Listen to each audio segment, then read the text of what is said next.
Three-time winner, Texas Internet Radio Chart Awards Best Internet Radio Station, Uvalde Radio. Hey, it's UvaldeRadio.net. We are broadcasting live from the Uvalde Honey Festival, specifically at Uvalde Cabinetry, 301 North Getty Street, just about 2 blocks north of the plaza for the Cubbage Classic Car Show, which has now been a part of the Uvalde Honey Festival for a few years now. We'll talk about the history of the Classic Car Show and the Honey Festival in a few, but right now, let's talk about the entertainment on hand. Please welcome, once again, we just had her on last night, Rayah Grace. How you doing, ma'am? Wake up, wakey. I'm trying. No, you're awake. You already did an hour set almost, right? So yeah, hour set, 3 cups of coffee. I should be good. Yeah. So we just had you last night for Friday Night Live at Broadway 830. How did that show go for you? I think it went really well. Yeah? There's lots of people out. So. Yeah, they love you. Yeah. I always just an observation, and I don't want this to sound like insulting, but I always feel like whenever you're so like interactive with people, and you're like willing to do like half a song that you barely know, and it's like I'm just like, poor girl, she's working so hard. It's almost like that's okay though, because like. But that's how you learn, right? That's exactly. how you to see if it fits, right? Exactly. A lot of my songs that I do now, like. It's because I learned them during a show.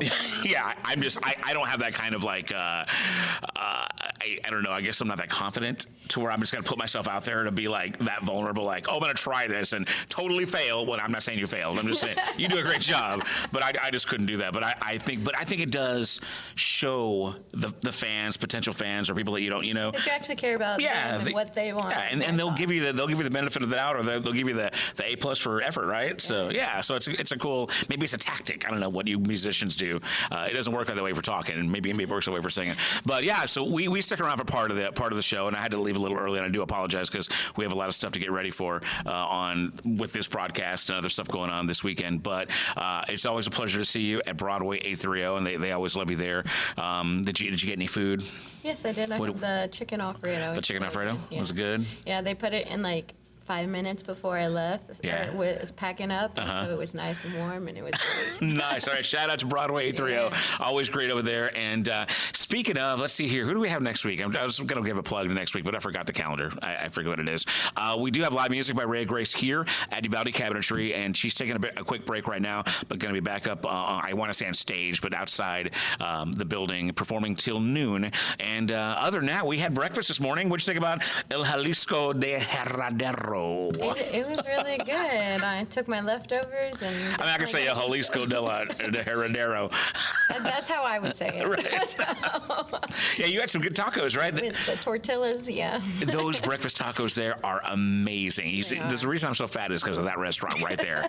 A lot of times, I will just in the morning, I'm just like, because first of all, I love their coffee, and man, those tacos they just load them up, man. They're huge. So I have a friend down from Idaho. He's actually at my house right now. But you don't have like authentic Mexican food in Idaho. It just doesn't happen. And so like we went to Torchy's, and he's like, oh my goodness, even the fast food Mexican food is like amazing here. I'm just like, it's just Torchy's, like. Yeah, for sure. But it is true though, because other places they just don't even get it. I mean, they really don't get it. It's like, tortilla, something in the middle, that's taco. But yeah, so it's kind of cool. You're getting to soak up a little bit of Uvalde culture while you're here. So it's cool that you got to kind of do an overnight and 2 shows in one weekend. So I know we did a kind of a full interview yesterday, but for those who are listening on a Saturday morning instead of our regular Friday Night Live interview, go and give us your quick story, and we'll let you get back and doing stuff. We'll find one of your songs to play too. So okay, quick story. Moved to Texas a little over 6 years ago. Had my first show about 4.5, 5 years ago. Just kind of snowballed from there. Put out a couple of singles. Just been playing ever since. I have a background in Italian opera. I live in Conroe. I'm trying to give bullet points. You can find me on RayahGraceMusic.com or Rayah Grace on social media. And it's spelled RAYAH. much. And so, what are your plans as far as here? As you're going to keep on playing, so you're going to walk around the plaza up there, because your little hotel room's real close by too, right? Yes. You're not huge, sure. You should at least go to the plaza and check it out. The Honey Festival. I mean. So I have a birthday party I have to get back to back in Houston. So I do have to take off right when I'm done because it's a 5-hour drive. Yeah, it is. And that's without traffic, right? Yeah. Let's hope there's no traffic or accidents or anything like that. So. Well, we're just stoked that we get to have you back here again. Y'all find Rayah Grace online. Her website is rayahgracemusic.com. That's RAYAH gracemusic.com. Follow her on the socials, and I think we've got links. We've tagged you on tons of stuff this weekend on the Uvalde Radio Facebook page, and we're gonna play her song "In Nashville," which is the one we probably played the most here on UvaldeRadio.net. I know, like we said yesterday, you're not aggressively recording new music and whatnot here, but you're playing lots of shows out every weekend, right? Yeah. Weekend warrior, and it's good to have you. And like we had talked about yesterday on the interview, recently engaged, so congratulations on that again. Thank you. And you said yesterday you're going to be looking at venues pretty soon, right? Yeah, I'm actually looking at one tomorrow. So. Nice. Very cool. So keep us up to date on that. For anybody who would like the full story on Rayah Grace, we did a full-length interview just last night, and that's up on the podcast at UvaldeRadio.net/interviews. Look for the Friday Night Live section there, and you can catch some great music and get caught up with Rayah Grace. So, Rayah, thank you so much for swinging by. Yeah, and welcome to Uvalde and the Honey Festival, okay? Yes, thank you. This one's called In Nashville. This is UvaldeRadio.net, live from Uvalde Cabinetry for the Cubbage Classic Car Show on UvaldeRadio.net. Finalist 2022, 2023, and 2024 Texas Regional Radio Music Awards Best Internet Radio Station, Uvalde Radio. Right now, I'm joined by a very special guest, pretty much the head honcho, the brains of the operation from Main Street Uvalde, Gloria Resma. Why, thank you for having me. So first of all, thank you for joining us. I know that this has been a super, super busy week / month / 6 months / year for you, getting ready for the Uvalde Honey Festival 2024. And you're still relatively new as the Main Street Uvalde director, right? Yes, going on 2 years actually. Yeah. Yes. So last year you dabbled in this, right? You jumped in like feet first. Right. How are you feeling year over year from last year to this year? You got a little bit. Getting the feel of the ground, so to speak. Still ask myself why I do it. But now it's not your first rodeo, right? It's not my first rodeo. So no, it's just going to get better each year and everything. It's growing. This year we have over 60 vendors, which is great. It's up from last year. The sponsors have been really great. DKM, First State Bank, and Uvalde Housing Authority are our top, queen bee type of sponsors. That's right. Yeah, and everything. Of course, we have about 30 other sponsors as well too. So I'm making sure to put them on Facebook and everything. I'd go over it, but it'd take me too long. I appreciate that. Yeah, a lot of people to thank, and there's also volunteers and people that are within the people like here at Uvalde Cabinetry that are lending their efforts to make this kind of thing beyond just the plaza and kind of spread out a little bit. So I guess let's go ahead and address this. In the past, Uvalde Honey Festival has always been in June. Now this year it is in April, which thank you, because the weather is so brutal in June. We talked about this off air, and now it's also kind of coinciding with the great North American total eclipse that's happening this coming Monday. The decision to change it, was it hard to decide, or give us that process, how that went? Well, changing it from June to April was easy peasy. Not hard at all. No debate there. That was friendly to do that. But changing it to the eclipse weekend was a hard decision because I know we normally do it with Foursquare Friday. Right. But with the eclipse and having all of the extra tourists and visitors here in town, I said, no, we this is a perfect way of getting them to come here. And because if not, they may leave. Right. Because I'm sure a lot of them come in on Thursday, Friday. Oh, we're going to go somewhere else during the weekend. I said, no. Let's try to keep them here. Yeah. At least for part of the day, Spending that money. 3 or 4 hours. All that out of Uvalde, income coming in here. So what a fantastic way to really just kind of ignite our local, economy. Exactly. It's very cool. Yes. So how was yesterday? Last night we kicked it off on, like I said, normally will be a Foursquare Friday, but just kind of a regular Friday. But it's nice to see all the activity out in the plaza. Yes. How'd that go? I went real well. All of our food trucks apparently sold out, so that was a good indication of how well it went and everything. So for those who missed it, give me a little sampling of some of the food trucks that were here, if you can recall. Oh gosh, oh my goodness. I know we have La Pasitita. That's the only one that's comes to my mind right now because that's the big yellow one. So, 5 Points Market was here. I know we have Zero Below, and there's a few other ones too. So, but they all sold out. And most of them were located right there by the courthouse, right? Right in front of the Kincaid. And then we had live music on the other side in the plaza. Yes. Any other things? Obviously, you said about 60 vendors in the plaza. Was there any other official Uvalde Honey Festival events yesterday? Just the evening? music and the vendors, the food trucks. That's it. Today is our biggest day. With we had the Sahawi Indians. We're going to have Ballet Folklorico coming up, and then all of our musical entertainments coming up. Yeah. So let's go and talk about this because we're right now we're coming up on noon on Saturday morning at the event. There was already the 5K run right this morning. So let's go and I believe Breakfast of the Bees probably already happened, if not happening now. Go and give us a review of the things that happened this morning that we might have missed. All right. So we had our 5K run. We had a little over 50 participants this year. They all did really well. We even had some little ones in there who were supposed to do 1 mile event.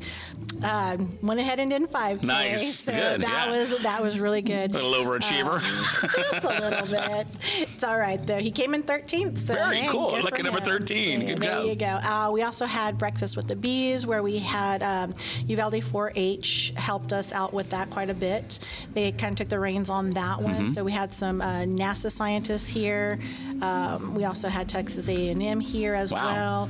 We have plenty of solar glasses to give out for free. Cool. So if anybody needs any, they can come down to the Main Street booth and pick those up. Well, I like the educational aspect, especially because this is Uvalde Honey Festival, and it's always good to make sure that people are learning about that whole so that's cool that you guys incorporate. And that was like a learning and breakfast, right? Right. And was that still at the Opera House, right? That was still at the Opera House, and we also had the junior college come out with a STEM little program as well. Cool. Too. So it was kind of nice. And McDonald's sponsored the sausage biscuits and honey, so that was nice to have. Not bad at all. All right, so that's what's happening now. Now, currently we're at Uvalde Cabinetry broadcasting live, so thanks to Jeff and Jennifer Cubbage for hosting this event here, the Cubbage Classic Car Show. Have you had a chance to take a look at the classic cars outside? Just a few of them, so that's next on my list. It's a really nice accent to a really cool event.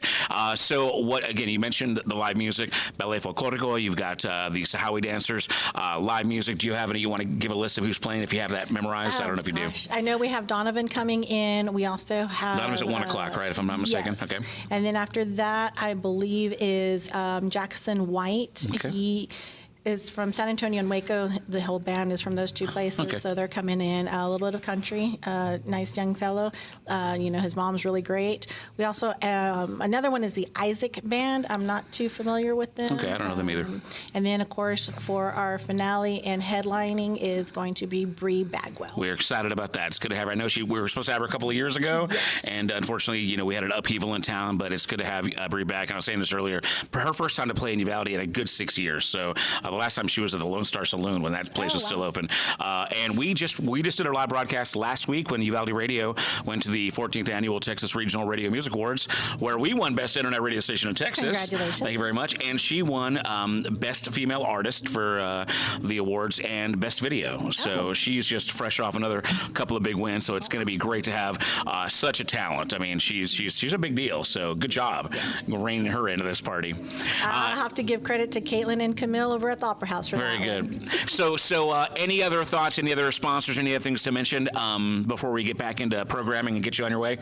Just come out, have some fun, enjoy good food, music, friends. I definitely need to say thank you to all of our volunteers because really, they're the ones who make this happen. Yeah. And I just kind of stand in the back and let them do all the work. So well, you need to take a risk because I know you've been working hard behind the scenes. One final question before we wrap it up. You are the director of Main Street Uvalde. Go and give us a quick overview, a synopsis of what your job and mission is with Main Street Uvalde here.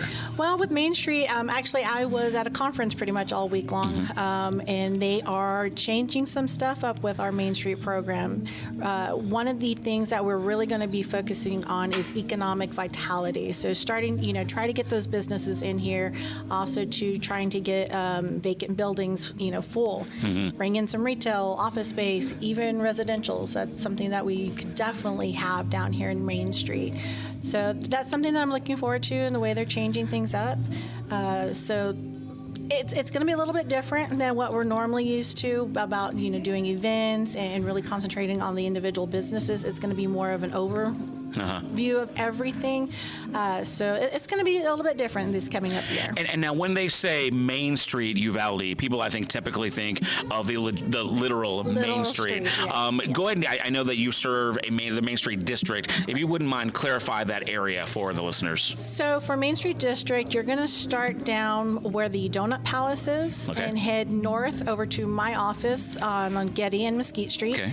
Then it's kind of a little strange because it kind of goes in and out. Right. But it goes as far as to where Domino's Pizza is and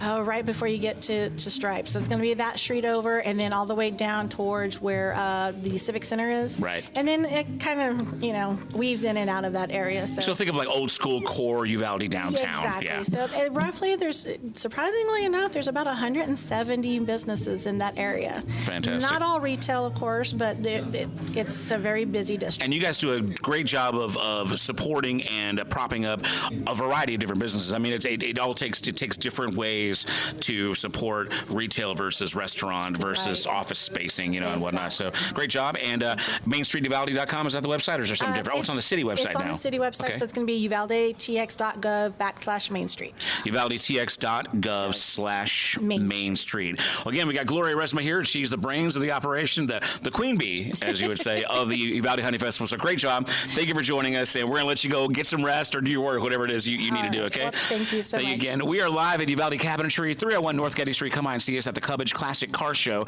We're going to try to get the owners, Jeff and Jennifer Cubbage, up here pretty soon, but we're going to get back into regular programming for now. This is Uvalde Radio. The best mix of country plus community information for Uvalde, Texas. Uvalde Radio. UvaldeRadio.net. Hey, it's Robert Miguel once again broadcasting live from the Uvalde Honey Festival. We are inside Uvalde Cabinetry at 301 North Getty Street at the Cubbage Classic Car Show, part of the Uvalde Honey Festival 2024. No longer in June, and now in April. It is beautiful weather, so much better than June when it is so hot. And other than that, it's pretty much all the same. Tons of vendors in the plaza. We've got live music on the big main stage in front of the Uvalde Grand Opera House, Classic Car Show here at Uvalde Cabinetry, and then tons of food trucks, and of course all the downtown shops are open and ready for your money. So come on out here. If you'd like details, UvaldeHoneyFest.org. We spoke to this young lady last year, and here she is again, royalty, my liege. Please welcome Kim Munoz, Uvalde Honey Fest princess. Thank you. You're a princess, like a Disney princess. Like a Disney princess, yeah, except like birds. Except real, I feel. Do birds like follow you and like help you make your clothing? Unfortunately not, but I feel like that would like make my mornings go by way easier. If you say, oh, will they come and flock to you? I wish. That was a really good girly voice I did there. Right? That's my princess voice. You should get up on the stage. I will do that. I'll twirl my dress. It'll be great.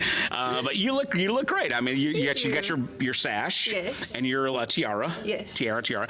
So you're the honey princess, and you were the princess last year. Yes. So I was the honey princess for 2023, and they did not crown new ones this year. So me and Kashlyn Varnon, the honey queen, we will be holding it over. Over again. For 2024. So why no new queen and princess? I actually don't really know, but they just couldn't get it together, huh? I guess the adults just could not get it together. I think they just liked us too much. Oh, really? That's what I'd say. That should be on the official press release. That's what I like to think. I don't know. That's interesting because I know you guys are out here and I know you guys are doing your thing. Yeah. But I'm surprised that this is not an annual thing. But it did come. Because last year it was June, right? Yes, it was. So I guess they had more time. So it's only been 10 months, actually. So you got to give a queen and a princess a full term of at least a year, right? So maybe in June they'll do another pageant, right? Or whatever you want to call it. Who knows? Okay, so you had about 10 plus months or so to be the honey princess. Yes. What has your job entailed? What experiences have you had so far? Well, it's actually been a great opportunity. I mean, obviously I got involved in this because it was a scholarship opportunity. So I got a scholarship for school. And throughout these past few months, me and Kashlyn have been able to do all of the parades, like the Palomino Fest parade, Christmas parade. And it's always nice to be able to get dressed up and feel like a princess every now and then, And it's just been really great. We've been able to make community appearances and all that kind of stuff. And so, yeah, it's been really great. And I'm honestly, I can't say that I'm mad about having a little bit longer to do these kinds of things. Well, technically, like I said, you haven't even done it a year, though, so yeah. So now tell me this, because you're the princess this year. Can you still run again and be the queen next time? I can't anymore. You can't? But because the pageant is for 18, like you have to be 18 or younger. Oh, there's an age limit, okay. I think it's 16 to 18. Okay. And so when I won, I was 18. You aged out. So I'm now 19, wow. and I can't run agagan. It's like Menudo on ABC. You get too old, they're out of there. They're out of there. Wow, that's crazy. Let's see the ladies back there. They remember Menudo. They remember. So, yeah. So, okay. Well, that's cool. Well, congratulations then. Obviously, we've seen you guys on parades. I remember, when I see you, I got to interview those guys. Have you guys taken the show on the road? Have you been to any outside areas or done any representing Uvalde outside of town? Not too much. I kind of wish we would have gotten more involved in the outside communities. This is still a pretty new program. Yeah, so the Honey Queen and years ago, and they just brought it back. So you guys are kind of the inaugural, kind of the lab rats. Yeah, pretty much. But we did get the opportunity to go to Lakey for I believe it was the 4th of July. Right. Okay. Because I was going to say, I thought I'd seen you outside. Yeah. And that's a really cool event too. That was big. There was a lot of people. Yeah. Lakey is not a big place, but there was a lot of people. Now I know that it's a small town, and pretty much everybody knows everybody. Yeah. But how has your life changed? Because now essentially you're like a local celebrity. Do little girls come up to you like, "Oh my God, you're a princess"? Or how is anything changed at all for you in the last almost year? Definitely when I have my tiara on and I have a dress on, I definitely get a few people. Can we take a picture? And it's really nice because when I'm just wearing jeans and tennis shoes, I don't get that at Walmart. That's funny. And so, but yeah, I work at a high school. I work at the high school here in town, the Crossroads Academy, and so it's funny hearing my students be like, "Miss Kim, we saw you in the parade," or whatever, and I feel like they don't realize that I'm not that much older than them. Right. And they think I'm old or something. That's funny. Yeah, you're just like, I just aged out, kids. I'm just 19, guys. Wow, fantastic. So, so let's just say there is another pageant or whatever they call it these days. A pageant seems to be like a bad word these days. But any advice for any young ladies in Uvalde area that would like to get in on this? Tell me the benefits. Tell me what they need to do, and how would you prepare them? Let's say you were coaching somebody. Okay, yeah. Well, for sure. It's a great opportunity. You miss 100% of the shots that you don't take. So I would say if you're interested at all, you go for it, because I can tell you for sure when I went into it and I was like, okay, I'm going to try for it. I didn't expect to come out with anything. Mm-hmm. But here I am almost a year later, and they're like, oh, we like you so much, we're going to give you another year. That's awesome. I would definitely say, as long, you have to be willing to, I guess, learn as you go, because nobody's going to come in knowing exactly what to do, and that's completely okay. But just being open and honest, especially during the interview process, I guess, for it, sell yourself. Yeah. And it's all really for scholarship and for the community, so... Well, I know we talked about this last year whenever you guys, when this was brand new, but go ahead and give us a quick rundown of, like you said, there was an interview process, and tell us what exactly they made you do for this kind of, to earn this a title. So basically, I found out about it because of my mom. She told me to apply for it, and I was like, okay, it's not going to hurt to try. And so they had it at the Opera House, and it was kind of like a luncheon kind of thing. I believe it was me and 4 or 5 other girls, and Cashlyn being one of them. Yeah. And we had lunch, and it was really just a nice talk. The ladies that were there, I guess judging us. I don't know if that's really the right word. Right. But they would ask us questions, just about ourselves and how. And some of them were former Honey Queens back in the day, right? Yes, actually. And yeah, we just talked. It was nice. I didn't feel pressured or anything. It was great. We just had a nice chat. And then I got to know some of the girls that were there. And afterwards they picked, and that was that, I guess. What do you think, and there's probably, I don't know if there's any way of you really knowing, but what do you think gave Cashlyn and yourself the edge and made you guys the winners overall? I definitely think, I don't know if this was a huge factor, but me and Cashlyn were definitely the older ones in the group. Right. And so I also feel like having really good communication skills. Yeah. Being able to answer their questions with like your thoughts, putting them into words.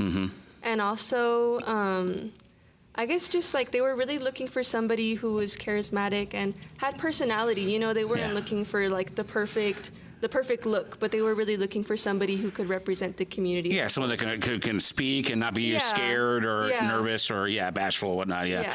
Well, very good. Final question: you and Cashlyn have had almost a year to kind of. Are you guys like besties now? Are you friends? What is it like your relationship with the Queen?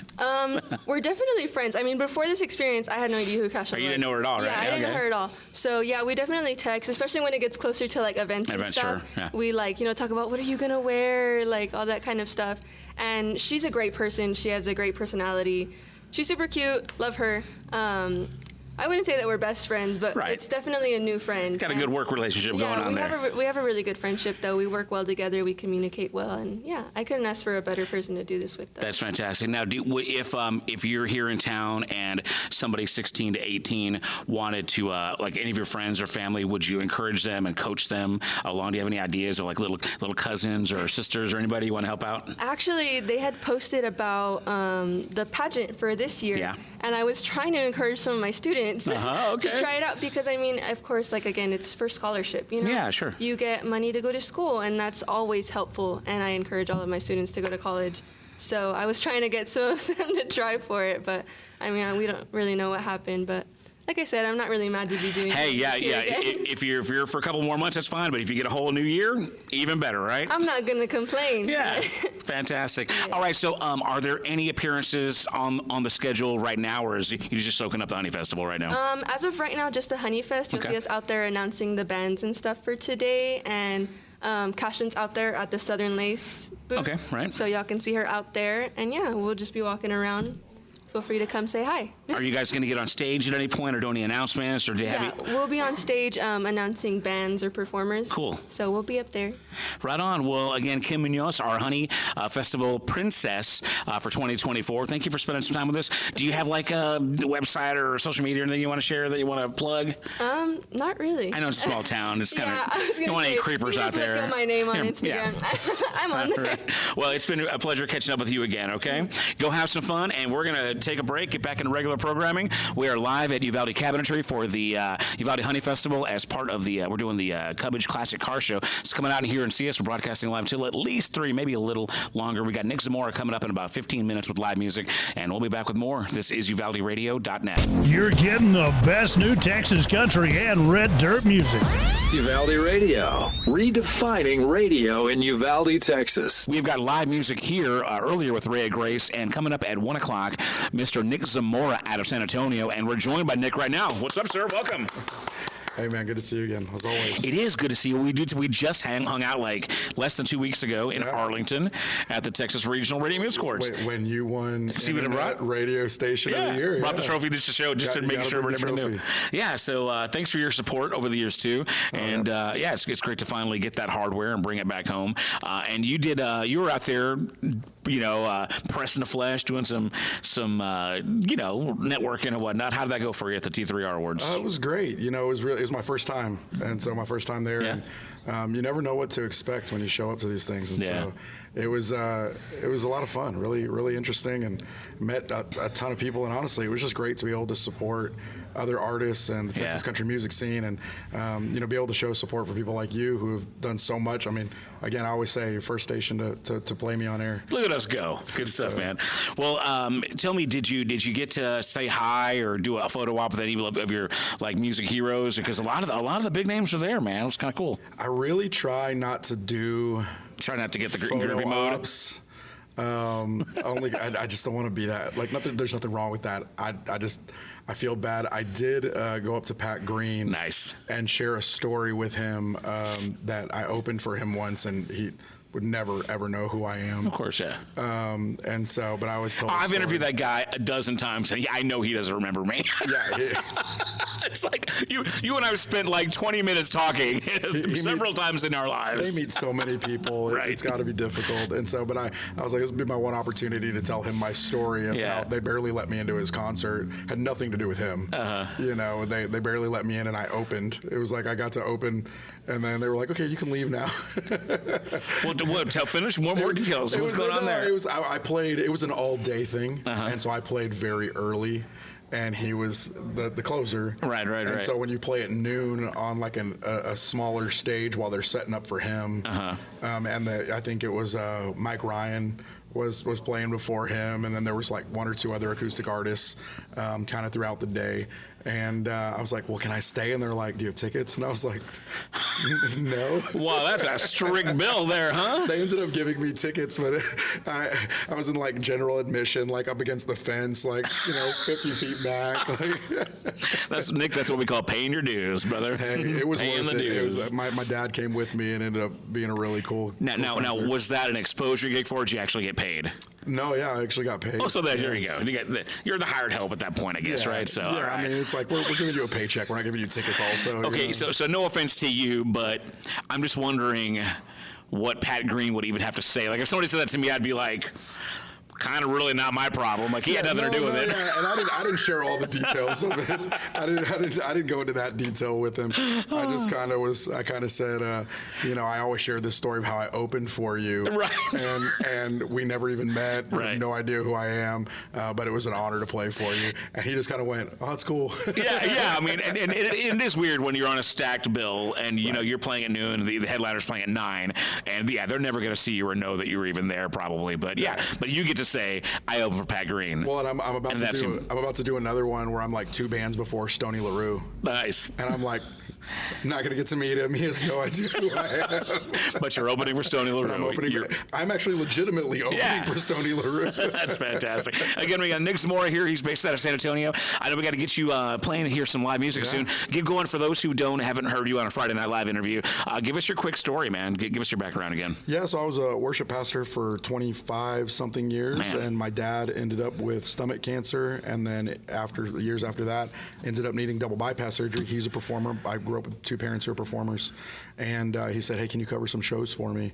At the time I was working for the church, I wasn't playing, wasn't performing, and so I got to kind of fill in while he was healing from double bypass surgery, and that was 8 years ago, and it kind of has turned into this career. Now you're doing it, yeah. I'm doing it, and then, I just keep taking whatever the next right step is for my career and for me, and I put out a song several years ago, actually so I could come interview with you, and then we officially put it to radio a year after that. And then it was like, well, then we got to keep going.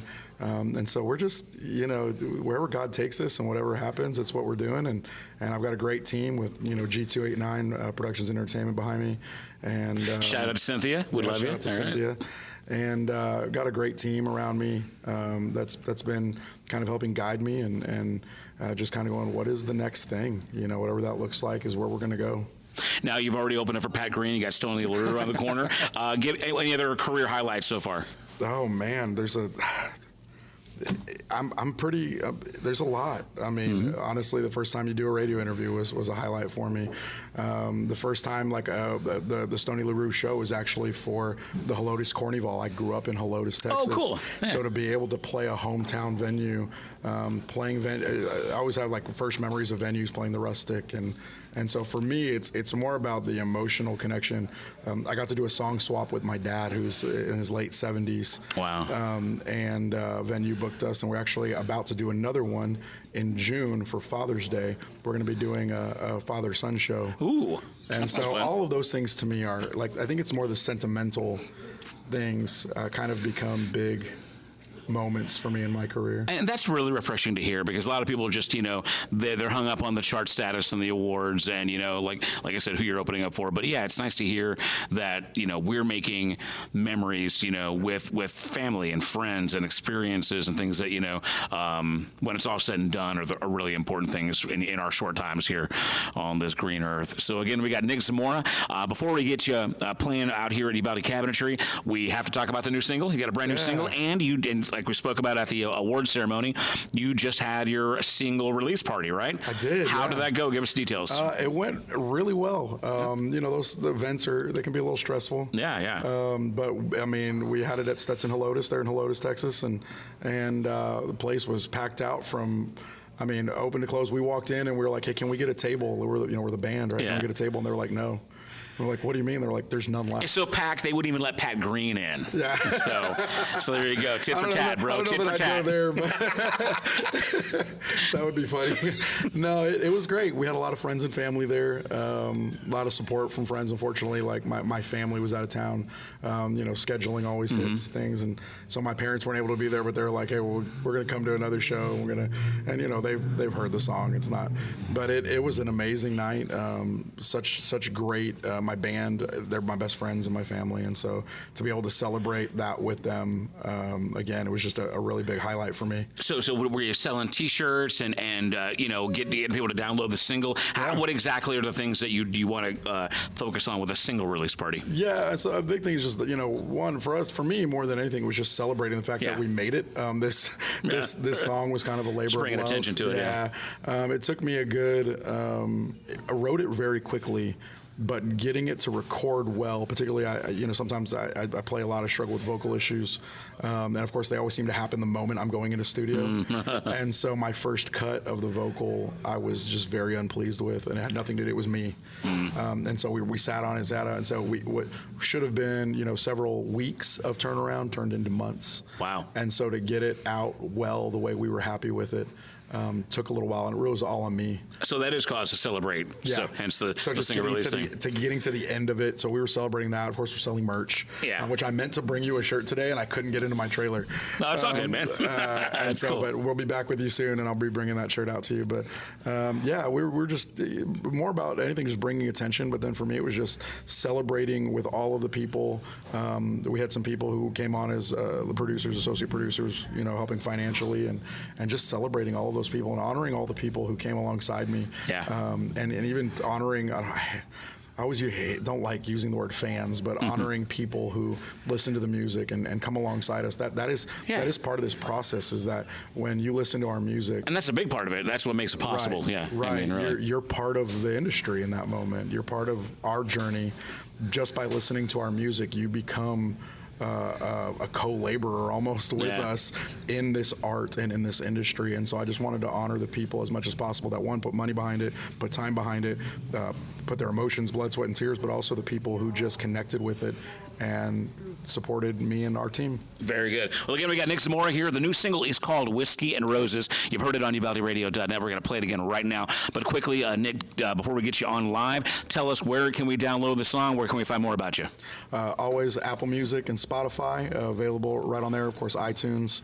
Anywhere you can stream, it's available. You can get to it through my website, nickzamoramusic.com, and you can find me on social media by searching Nick Zamora Music. Again, that's nickzamora.com, and search Nick Zamora on all your platforms and download the new song Whiskey and Roses. He's performing here at the Uvalde Honey Festival at Uvalde Cabinetry for the Cubbage Classic Car Show from about now till 3 p.m. So come on out here and see Nick live as we play his song Whiskey and Roses. This is UvaldeRadio.net. Thank you, sir. Appreciate you. Robert. Finalist 2022, 2023, and 2024 Texas Regional Radio Music Awards Best Internet Radio Station.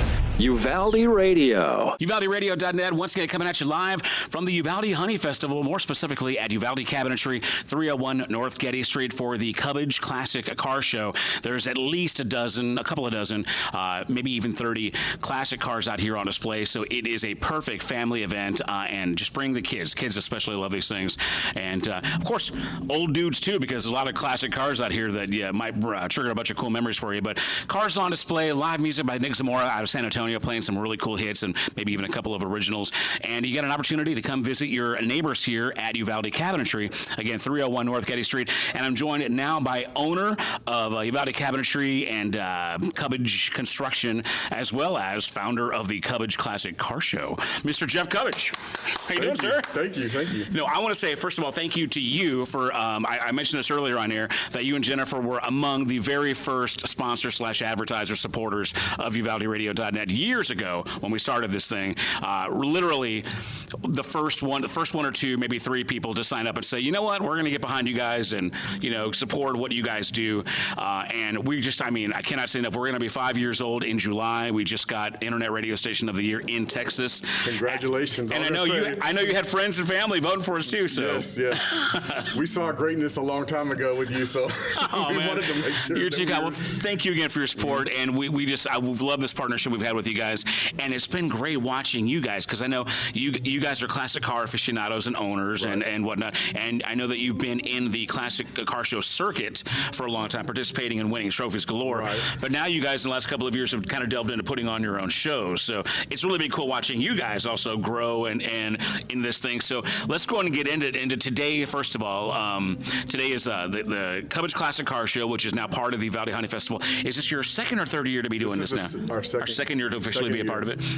And you guys had kind of started off doing occasional Fort Square Friday car shows, right, too? Right. So what was the impetus? How did you guys decide to go and get involved with the Honey Festival? Actually, just hanging out with the guys here, like you said, on Fort Square, and then getting more and more people, and then just wanting to go ahead and have more of a classic muscle car type car culture here in Uvalde. So we wanted to see if we could pull one off. Now I'm going to ask you a little bit about the participants here a little bit later, but year over year, how has this grown, and how much time and effort and energy and money, I guess, has it been a pretty big undertaking for you to? It's a pretty good undertaking. Yeah, I'm sure. Just to keep the old cars, to keep them running and presentable. So.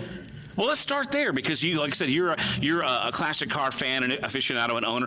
First of all, tell us what do you own and what got you in the game of classic cars and whatnot? It's the same old story. You had a muscle car, classic car, whatever car when you were a kid, and now that you're older, it makes you feel like a kid again. Yeah. And you got money, you can afford whatever, Exactly. You can afford it. You get toys. They're just big toys, right? Exactly. Grown-up toys. Right. So give me a rundown of the cars that you collect, own, whatever the term is. We like Pontiac muscle cars. So we have the 73 Trans Am, 69 Firebirds out there, and a 71 Firebird. So wow, that's fantastic. The cars that we like. Me, I've got Radio Life, so I can't even afford the Hot Wheels version, but it's so cool seeing your guys stuff there. So and again, your vehicles are award winning in the region. And how far? I know you guys have been a part of the Fenders of Food Trucks on the Frio year over year, and some other ones as well too. But how far do you take your cars when you have the time? Normally it's just like locally, but we have been all the way to Houston. Wow, we have family in Houston, so they've got a couple of big car shows out there, don't they? They do have some really nice car shows. Are there any car shows that you've considered thinking about? Hey, when we get the time off work, or we can make it happen. Are there car shows that are, I guess, highly regarded in the industry that you'd like to take the vehicles to? There's a couple of big ones when they have the auctions, like Meekum Auction and things like that. They have car shows also, so thinking about that. Cool. Very good. Well, so today, as far as here at Uvalde Cabinetry, how many do you have on site that you're aware of? And give me, I guess, a snapshot of what variety of vehicles we're talking about. So we got them from Model A's up to, looks like early 70s, even a couple, a new Vet out there and a new Camaro out there. I think there's close to 30 cars. Wow, very cool. Yeah. And I know a lot of these are your friends in the circuit, the scene and whatnot. Yes. What is that classic car scene like for you guys? And I mean, I don't know if it's the same for everybody, but I know that there's like almost its own little culture, right? So, what's that like being a part of that family? Well, it's a lot of fun because you're with like-minded people that you can talk about this or that, and they know what you're talking about. Yeah, because when you rattle out some of these models, I'm like, okay, it sounds cool, but I don't really know. But yeah, you're talking. It's like when I talk to people about radio. It's like some people scratch their head. Some people are like, oh yeah, I know what you're talking about. So so it's like a family. You all get the same language. Somebody has an issue with their car. They can't. Something's happening with it. This or that. They, everybody wants to help and say, well, try this. There's a resource. People have had that same problem before. They've got good ideas so what do you, when you're not just hanging out, barbecuing, talking about cars, do you guys have places you go and meet, or is it always just the cars are always in the background? I think the cars are. That's the glue, right? And bringing together. Yes. That's awesome. And so just as a frame of reference, how long have you guys been doing the classic car show scene? Well, when we were kids, we messed with cars, and then, like you said, the long period where you couldn't afford to do this or that with it. But now it's probably been, I would say, the last 10 years or so, maybe starting to buy something and fix it up, and then able to do another one, and it's a lot of fun playing with them. So what's that like when you see? I'm sure you see a diamond in the rough, some like an old jalopy somewhere. You're like, oh man, the bones look good on that, right? Does it just make you crazy? Like, oh man, like that's probably a limit. That's a 2 or 3 times a week seeing that. Oh wow! So it's like you have to control yourself not to buy something. Now, as far as the vehicles, is there like, I don't know, like the Great White Buffalo? Is there like a dream vehicle that you like to like get your hands on and get to work on? Yeah, for me, it's a 69 Trans Am. 69 Trans Am. Are those hard to come by? They're hard to come by and they're very expensive. Wow. It'd be a bucket list car, but right now I'm happy with what I'm blessed for what I have. For sure. So out there listening, if you happen to come across a 69 Trans Am, get a hold of Jeff Cubbage here at Uvalde Cabinetry. So obviously, this is a fantastic event for family and car aficionados to come out here and see the classic cars. This is going on till is it all the way till 6? Till 6. Till 6 p.m. here if you're listening live at Uvalde Cabinetry at 301 North Getty Street. So I know that Jennifer, your wife, is also highly involved. Give me, because she's not here to talk about it right now, but tell me, give as much information you can about her love and partnership with you on this car venture at first. She loves the cars, and at first when the guys started hanging out here, she's like, I don't want to come, that's all guys and this and that, but now she's all in. Oh yeah, so it's great. I mean, how cool is that you I think it's fair to say that a lot of husbands and wives don't share that type of love or passion for something, but she's always, in it with you guys. I mean, so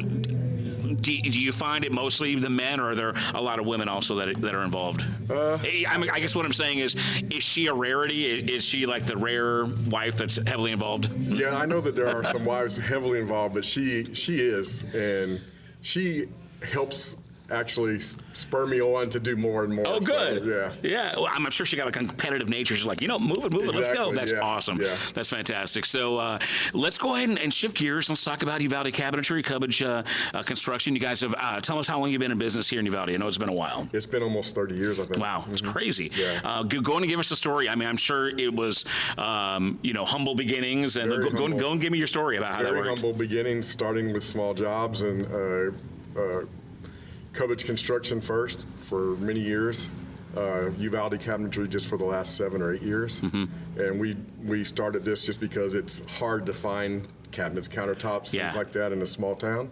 Right. So that's why we started it, and it's kind of taken over to where we're busier with Uvalde Cabinetry. That's the priority, the main thing. It is. So as far as the business goes, it's you and Jennifer, obviously. How about your crew? How big of a crew, and how does this? What are, I guess, some points about the operation? Well, we have a crew that we've actually.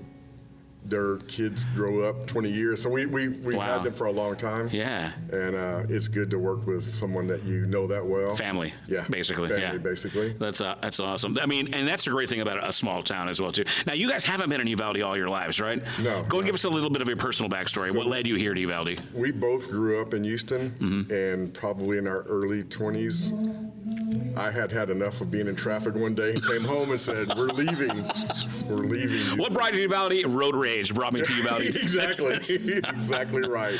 And, so why Uvalde? How do you come through, or do you have family around here, or just? Well, we used to visit Garden State Park. Okay, gotcha. Right. And we were up here, and I'm like, let's try, up in that area. And we found a piece of property near Concan, and we bought the property. I built our house there 30 some odd years ago.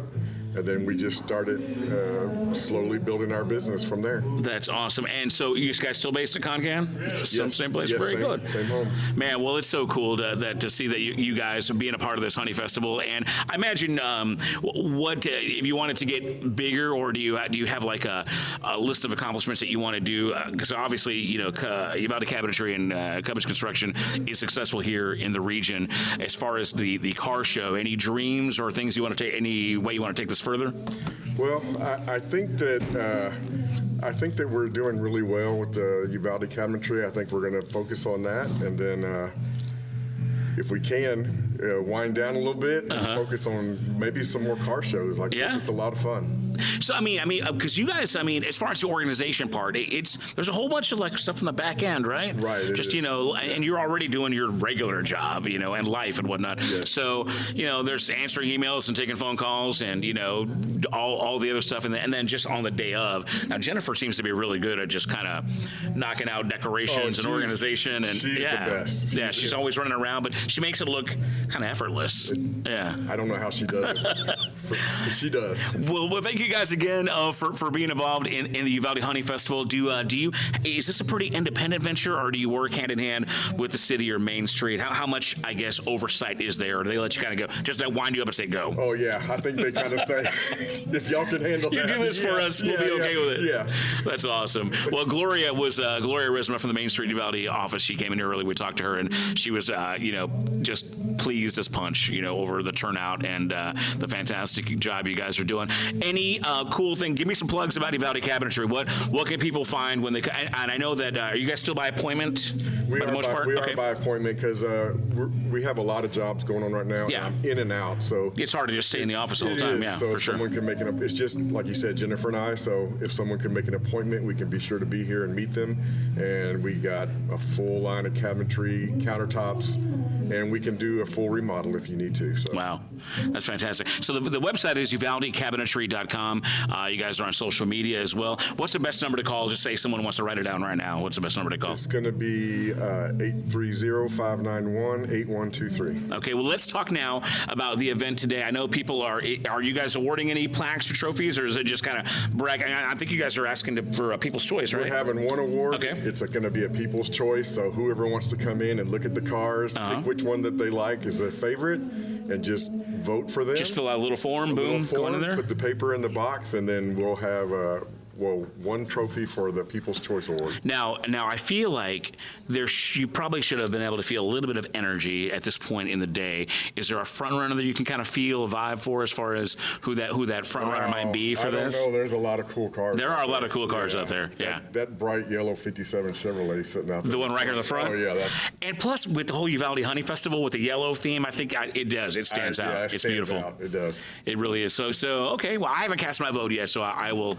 be sure and do that. And any other final thoughts, Jeff? Anything cool going on in the future here?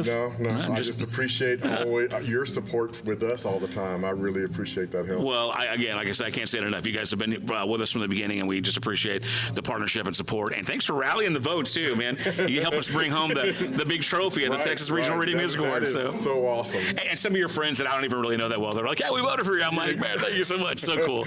So once again, we're here with Jeff Cubbage, owner of Cubbage Construction, Uvalde Cabinetry, and pretty much the man in charge of the Cubbage Classic Car Show, which is happening now till 6 p.m. today as part of the Uvalde Honey Festival. So y'all still have time to come on out here and enjoy the classic cars, get some food and drink. Lots of vendors out there on the plaza, and we got live music all afternoon on the big stage, including a headlining set by Bri Bagwell at 7:30 p.m., which we're going to try to talk to Bri. I think she's going to come over here and stop by and talk to us soon. So, Jeff, thank you so much for this opportunity to broadcast live here, okay? Thank you very much. All right, we're going to get back into some music. Again, we're live at Uvalde Honey Festival, and this is UvaldeRadio.net. Uvalde, Texas, honey capital of the world. Hey, it's UvaldeRadio.net. It's Robert Miguel. We're coming at you live from the 2024 Uvalde Honey Festival, downtown Uvalde. More specifically, we're at Uvalde Cabinetry at 301 North Getty Street. It's about 2-3 blocks north of the plaza, which is where all the action's going on. But there's a pretty cool time here, man. Uvalde Cabinetry has their Cubbage Classic Car Show. There's at least a couple of dozen, if not more, classic cars on display, and you can actually come over here and cast your vote for the People's Choice Award, which will be presented a little bit later. Now, the Classic Car Show is going on until 6 p.m., and that's just enough time to come hang out and then get back to the plaza, where you'll see headliner tonight, Bri Bagwell, at 7:30, plus some other great acts performing as well. Now, this whole thing kicked off yesterday in the plaza with tons of food trucks and live music on the main stage, and one of the bands that were featured last night was Uvalde's own Syphon, and we've got them right here. What's up, guys?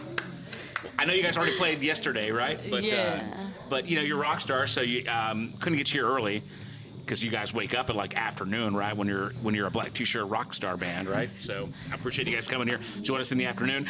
We've got Dizelle and Cisco Rock. I say it right? Yeah. You also say hi to everybody and tell us what you do in the band. I'm Cisco Rock, and I do rhythm guitar.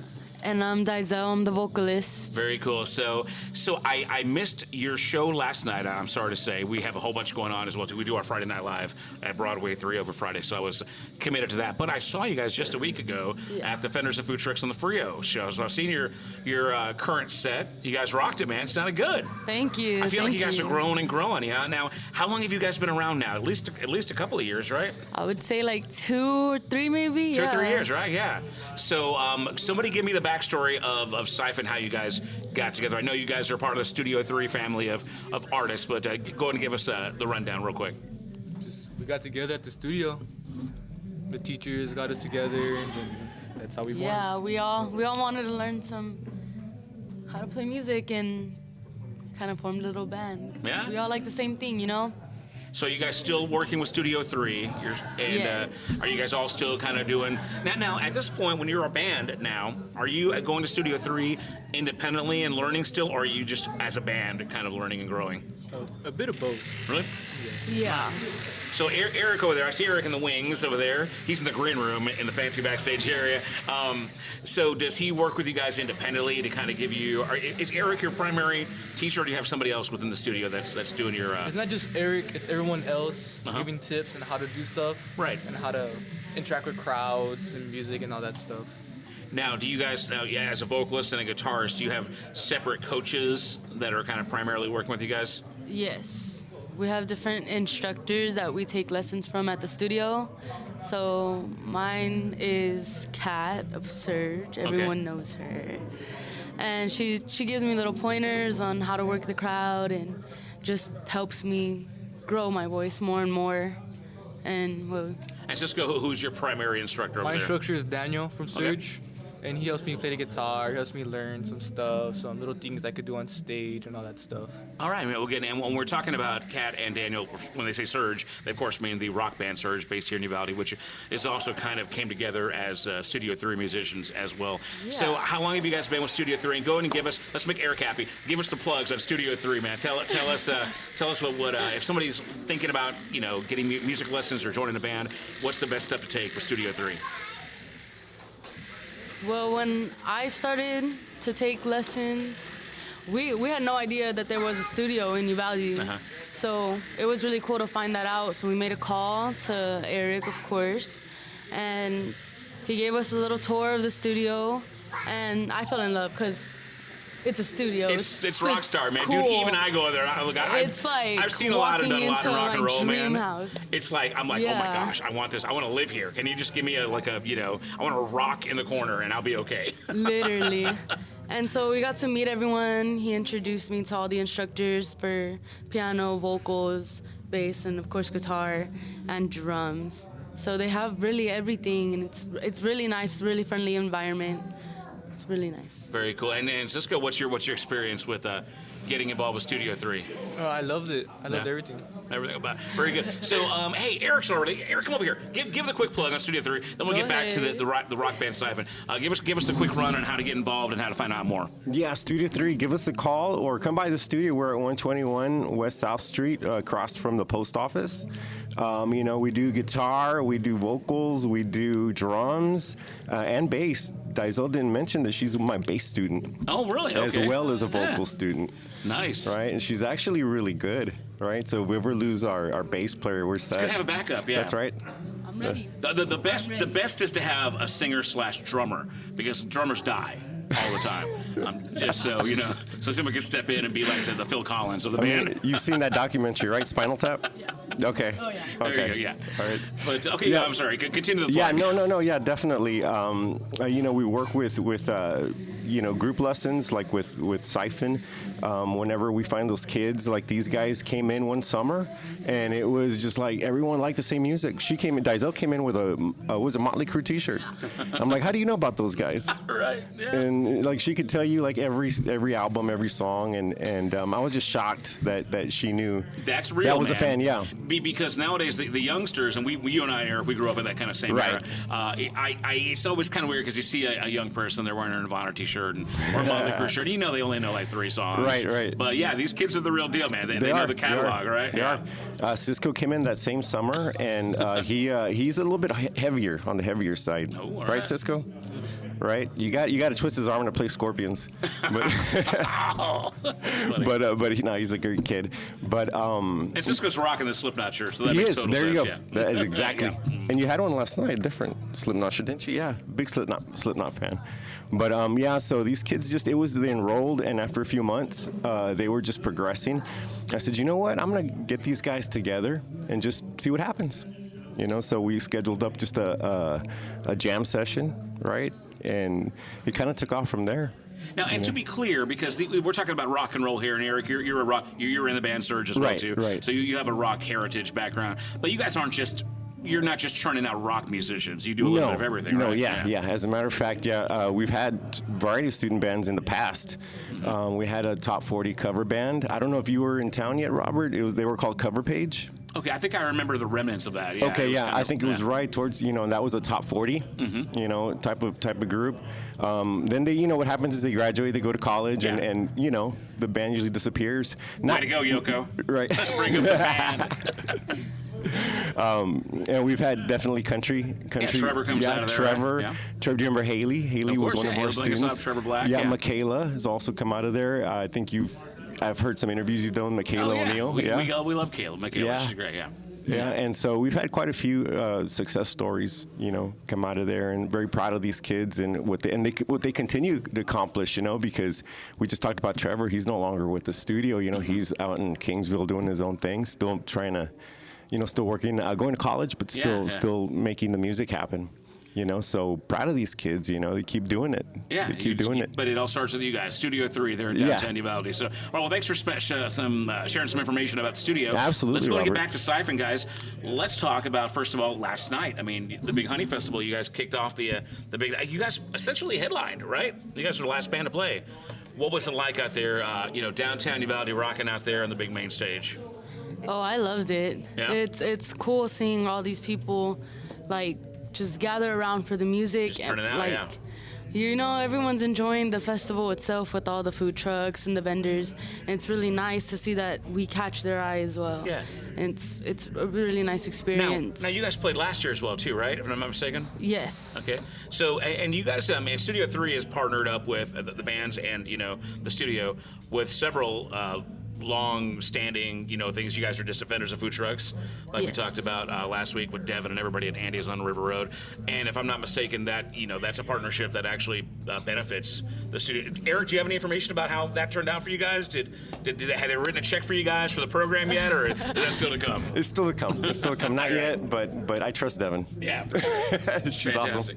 awesome. Touch on that real quick, if you don't mind, because I know that absolutely. you guys have that music scholarship option there. Yes, definitely. So any money raised is going to help students who can't necessarily afford music lessons, but that are interested in music and have a passion for it. And we've actually got at the studio currently 3 students who are on scholarship that they've got private donors that don't want to be known. Wow. That just contribute monthly. And that's fantastic. Well, sometimes you recognize a talent. You want that to grow, and you want to be a part of watching that succeed. Absolutely. Because it's like anything; it needs water and sunshine. Right. And if you're not feeding it, then it might wither and die. Right? Absolutely. And we love music. We're all about music, and we do not want to have money be the reason they're not right.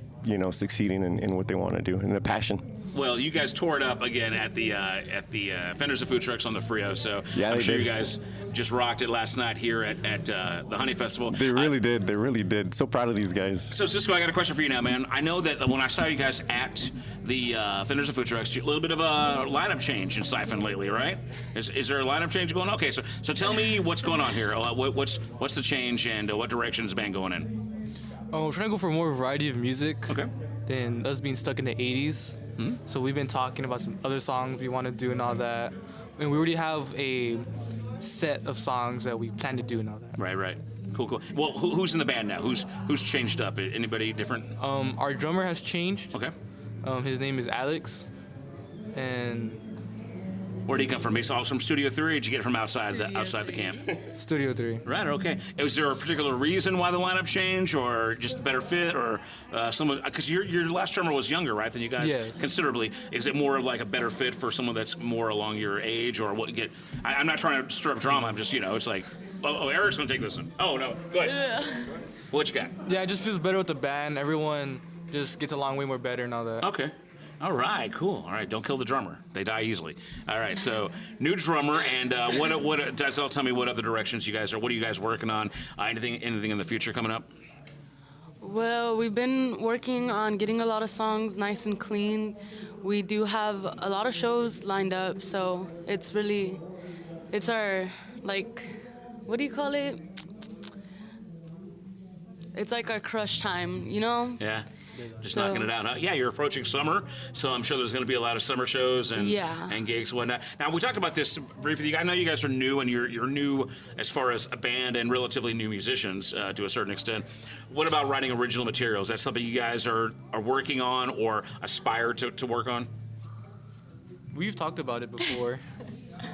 We want to do it, but again, we more want to focus on cleaning up our songs and sounding good before we go and move on to our own stuff. Yeah, that's fair. Totally, man. Well, you guys are getting better every time we see you guys. Go ahead and give us the plugs. Tell us the website and the social media is the best way to find you guys and support the band.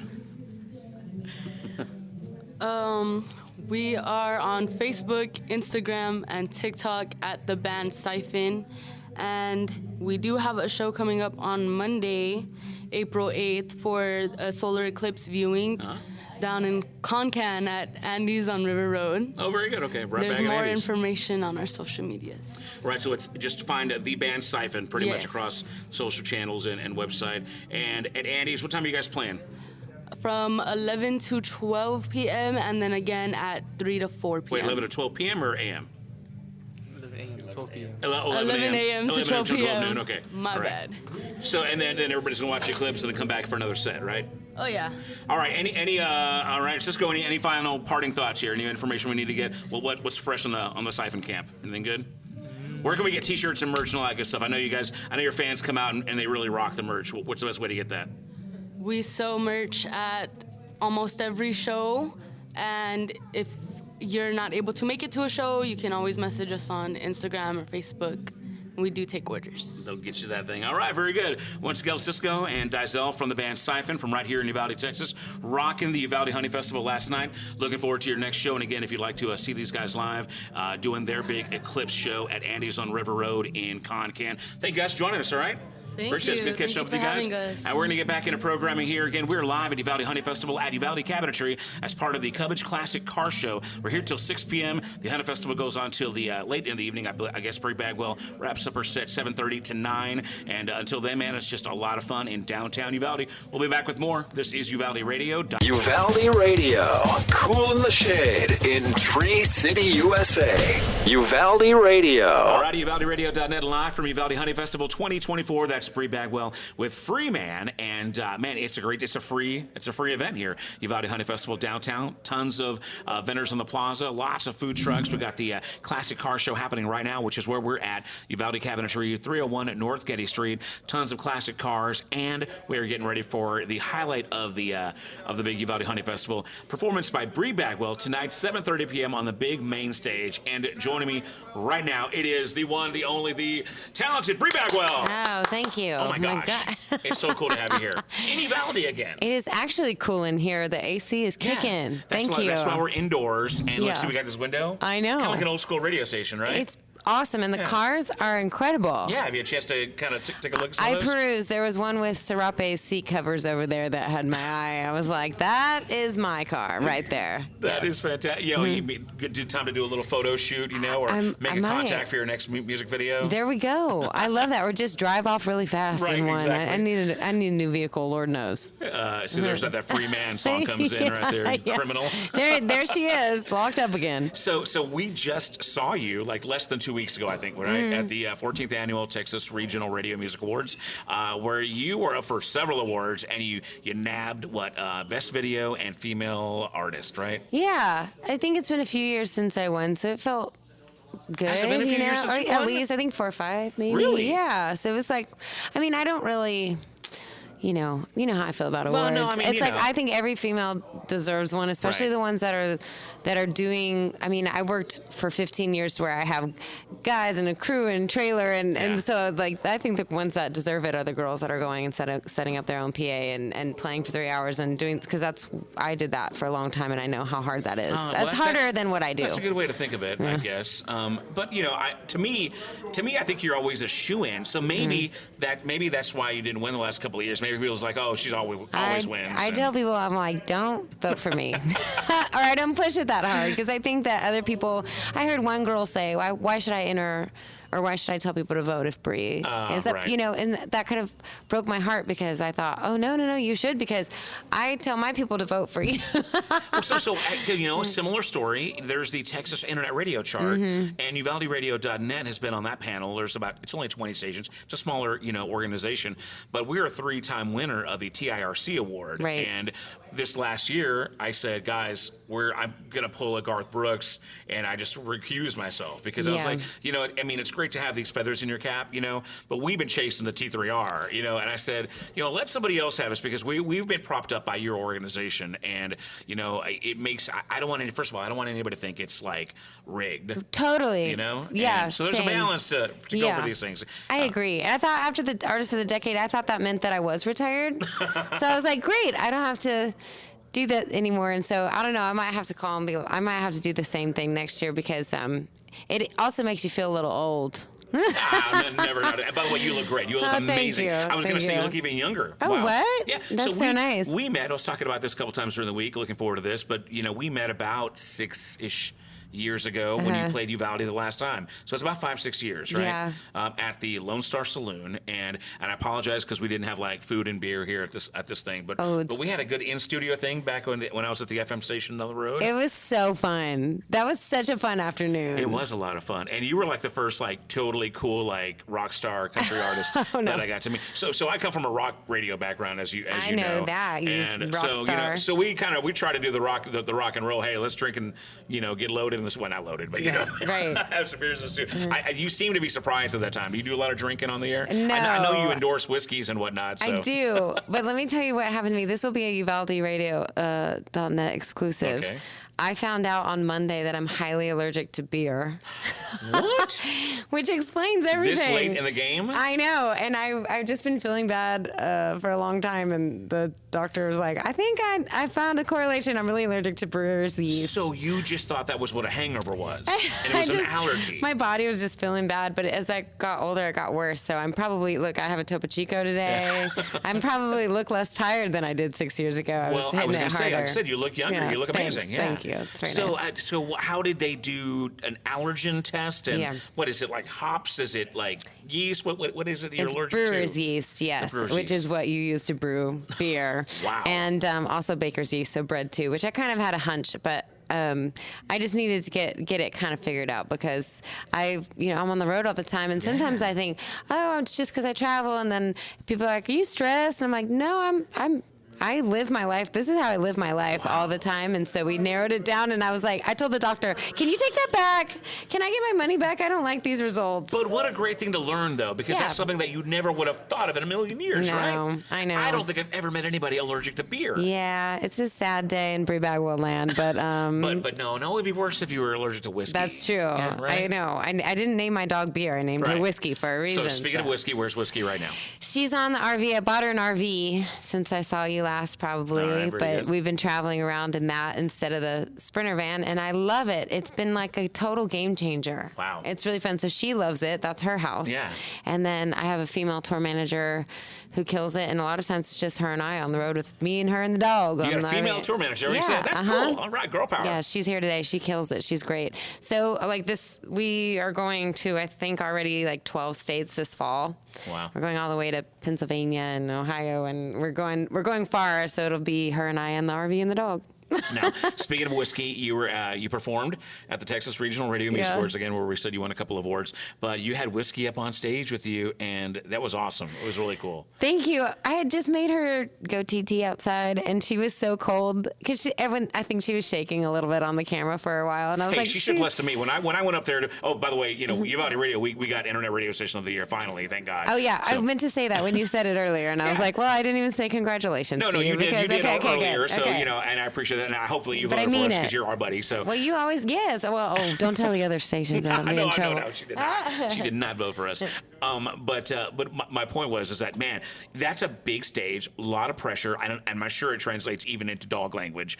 But I was up there shaking like a tree accepting that award, and she had that little shaky leg thing going in. It was so cute. What was that like getting to do that? I mean, because I felt like the song is fantastic. It's beautiful, but seeing you up there with your little puppy and her there, and you could everybody could see the love and the warmth. It almost seemed like you were gonna cry too. Like it was a really beautiful moment. Thank you. I think the band was so good that I was like about to cry because they were that band is amazing. Just like those guys have been playing, like the bass player played with Miranda. I mean, Milo Deering's one of the best musicians alive. Like, so it was really, I think the band was moving me, and then having my dog there. And I was also a little emotional because Paul got sick that day. He had the flu, so he couldn't come with me. So I was like super bummed because doing that award show without your person is really hard, you know. So whiskey was my date. She'd been my little date. Now we talked about this very briefly, but whenever you show up, when you're a person of with any kind of profile like you guys are, like I said, you guys are the Brangelina of Texas country and red dirt. How many rumors flew and got started? So many rumors. I know. We were joking. We broke up, or I wasn't drinking at the first, so I was like, she was pregnant. There was rumors flying all over. Yeah, you don't show up with your man, and then you're drinking no water. On the beer. Man, I can only imagine how that would go. It was so funny. And then my friend Juliana was with me, and she said she counted 10 people asked me why I don't have a ring yet. It was just like people are really, really into wanting us to get married. That? Well, at least 10 that she counted. I stopped counting. So they ask you? Yeah. Like was it radio guys like me, like interviewers? A couple of them were radio people. It would not even occur to me to ask you why there's not a ring yet. I know, isn't that hilarious? Yeah. I always ask Paul, how many people asked you? He said 0. Wow. Yeah, I'm like, we're building a house together. That's my ring. Everybody, calm down. There really is something to that sexism thing. I guess. I don't know. Well, you've never done it. Well, I feel like, maybe it's just. I guess some people are just that way. I mean, maybe they don't mean it by harm. It's just totally a conversation point.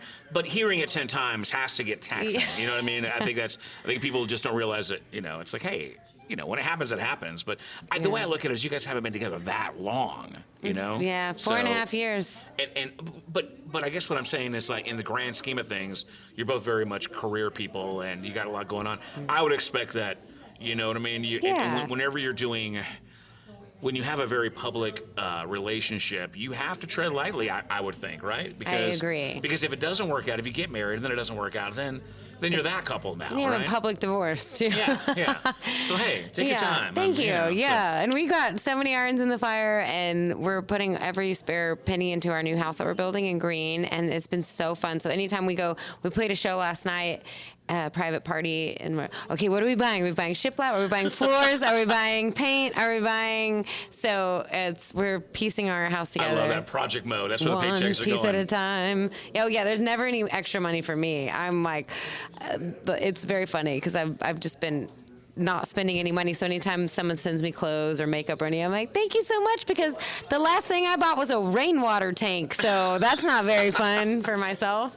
Yeah. Hey, well, again, we're talking to Bri Bagwell. She's headlining tonight at Uvalde Honey Festival. Big free show in downtown Uvalde, just kind of right there next to the Uvalde Grand Opera House. Tons of vendors and a good time. And again, it's free. So if you ever wanted to see Bri Bagwell, you got no excuse, man. You get it for free tonight at Uvalde Honey Festival. So we were talking about Paul, the non-fiance yet, but eventually. We're basically married. He's playing guitar for me today, hopefully for free. So I think that's married. So, I was going to say, some people just kind of, it just feels like they're man, you know, I mean, if you guys are planning houses, it's just kind of a thing. But I was going to ask you, what's any quick updates since you essentially y'all are together? What's Wilder Blue up to? Give us a Paul Listen update. I will. They're off tonight. Somehow, luckily for me, because my guitar player and his wife, they just had a baby. So he's filling in on guitar. Son. Yes, thank you. And so I'll tell him but Wilder Blue is about to go out on tour with Luke Combs, 13 dates across the United States. Crazy, or right? 12 maybe. So I'm actually taking off a week to go see them in Phoenix. I just wanted to go through, New Mexico, visit my family, and then we're going to vacation a little bit in Arizona. We love Arizona, and I'm going to go watch one of their shows with Luke. So they're going coast to coast this summer, and we're building a house in between. And then I'm going also, I don't know, I think I told you 10 states, but it's probably more than that before, November. I think we're doing 14 or something. So we're going to be both traveling like crazy. Well, the Breeson camp is staying busy, right? Is that your couple name? That's our couple name, Breeson. Okay, yes. so sure. Good job. Very good. All right. Yeah, I didn't coin it. That just seemed the way to go, right? Yep. So, man, I mean, going out on that tour with Wilder Blue, I imagine that's going to help you guys both out. There's no way that can't benefit you too. But just, totally. You know what I mean? By just kind of osmosis. I mean, hanging out with higher profile people. That's just cool to your circle. I mean, pretty soon you're not going to answer my calls. Whatever. I will always answer your calls. Rising tides raises all ships or whatever. I firmly believe that. And Paul just got to play the Opry, which was amazing. And I cried the whole time and just met a girl backstage that said, "Oh my gosh, I love your music. I want to help you get here." She worked there. So you never know kind of what pieces are working. And I'm about to do 5 more songs in the studio this summer. So I'll have new stuff for you guys, and I'm sure Paul will play on that, and then we're also working slowly on a new duet. So very good. Hopefully that will be we've been catching up all this time. I forgot to ask the standard radio DJ. Tell us what you're up to. So give us an ETA on recordings record. I think we talked about this briefly last time. But how soon can we get a new Bri Bagwell? And will it be an EP or a full record? I think it's going to be an EP unless one of my friends just recently won the lottery. You can give me a call. We can make it a full record. But I think it's just going to be 5 songs for now, and we're going to do them in Nashville with Rachel Loy, who did produce my last 2 records. And but my last record I did 5 at a time. I split it into 2, so maybe, who knows, we might be able to get a full record before the end of the year. But I would say fall we'll have a new single. That's excellent. Yes, very cool. And it might even be that duet, depending on if Paul Listen wants to get in that home studio and record, because I don't know if you know that the last song, The Rescue, that we were talking about, it's about my dog, but Paul played every instrument on that track, including the drums. I didn't know that. I'm learning that right now. Drums, bass, steel guitar, regular guitar, and then he recorded all the vocals and mixed it. So wow, yeah. Well, your band's lucky you still have him around. I know. Is it? I mean, we're just building this house right now, and I just bought this RV for the road, which has really been changing my life. But then after I did those things, there wasn't any money for the studio. So Paul said, "Let me just give it a whirl." And we recorded the whole song in our home studio. And I just took him to a real nice dinner. Fantastic. What Cheapest a cool song story. I ever did, yeah. I love that you guys are, collaborating in life and in music. It's just a great story. All right, so as far as the Honey Festival tonight, what have you got planned for us here on the big stage? Yeah, well, we always do some 90s country, and we always do some Selena, and then we do a bunch of original stuff, the stuff that you've been playing, all the singles that have gone out to radio. And I don't know, I might make Paul sing one, might make Isaac Jacob hop up with me. You never know what's going to happen, but great band tonight. So Isaac's playing tonight too, right? Yes, right prior before to your me. set, right? So 5:30. you help kind of facilitate getting him in here to this thing? I want to take credit, but I don't think I did. But I would have loved to. But a lot of times yeah. headliners bring their own direct support, right? So you can take credit for that. Me and Isaac, we play together any chance that we can Is get. that so Isaac that's back there? Isaac. I told him to come over here to I'm see. we're gonna borrow him and get him on the air too. He's okay? incredible. He's one of my favorite voices, and his band's really good. And so it's gonna be a fun night, and it's free, like you said. Yeah. And there's so many cool vendors out there. Yeah. Oh, did you get a chance to at least go through a little bit? Browse, but I told you I'm saving my money for oven. I'll be like, hey, I'm gonna come through. I'm gonna with a big truck. Be like, Bri Bagwell is here. Yeah. Bestow her with gifts. No, I know. I definitely want to buy some honey. You have to do that, right? That's right in front of the stage, there's just right there. There's a place called the Blinged Buck, and they've got the Uvalde sourced local honey that you want to get. And if you can't find any, I'll try to grab some while you're on there. That's very make sure nice. It gets to you. Thanks. But there's some boutiques, kind of. I passed them all. They're cute. This is so cute. This downtown is so cute. Yes, you get to spend a little bit of time here, you know, for the festival. So very cool. I toured the Opera House. Oh, very good. All right. It was amazing. I didn't know that it was the oldest running opera house in Texas. I think it's like the second in the state, second oldest, but I think the oldest actually functioning. Yeah. 1890, I think she said. Yeah. I loved it in there. There's a dressing room. They put some whiskey in there for me. They had some sandwiches. It's a beautiful theater. Yeah, it's fun. I want to get you to come play that. I would love to. We should get me and the Wilder Blue. Me, Isaac, and the Wilder Blue. Wow, that'd be awesome. So I'm going to talk to you some about off the air about that. Maybe we'll get you back. Okay. But again, we got Bri Bagwell here headlining the Uvalde Honey Festival on the big main stage right there in front of the Opera House. So coming out here for a free show. I guess give us whatever plugs you got. I know you got a website and you got merch and you're always doing something. What's good? Well, BriBagwell.com is my website. And if you go on there, you have to be a guest on my podcast. I have a new podcast called Only Vans, and all the links are on there. That's been going really well. There's my merch on there. My fan club is on there. And then Bri Bagwell at all social media, too. And, yeah, shout out to Devil's River Whiskey, my official whiskey sponsor. Thank goodness it's not beer right now. Right, yeah. That would have been really awkward, right? That'd have been terrible. Yeah. They're like, drink it. No, I can't. Yeah. You'd have to have like stunt whiskey, right? Yeah, oh my gosh, it's sweet tea. It's actually sweet tea in there. Yeah. I've done that before when I was, trying to not drink for a week or something. It's just easier to just have a stunt double. Oh, for sure. Yeah. No. I used to, when I used to host like bar nights, people were like, "Bye, get Robert a shot." And it was like, we had like this code. I'd be like, yeah. And they'd give me like some kind of juice, something, just a lemon thing or whatever. It's like, okay. Yeah. I know. I'm always like, can I have the cash option?